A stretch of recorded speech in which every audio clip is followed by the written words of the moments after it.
আগের যে কোনো সরকারের চাইতে এখন নিরাপদ অবস্থানে আছে।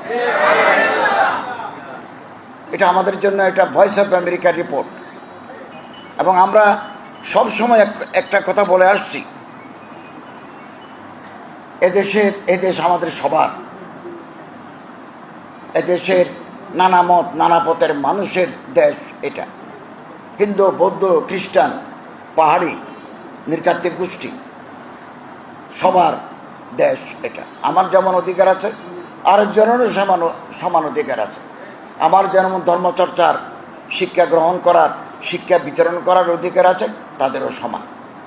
এই অধিকার যারা ক্ষুণ্ণ করতে চায় তাদেরকে আইনের আওতায় আনার দায়িত্ব সরকারের।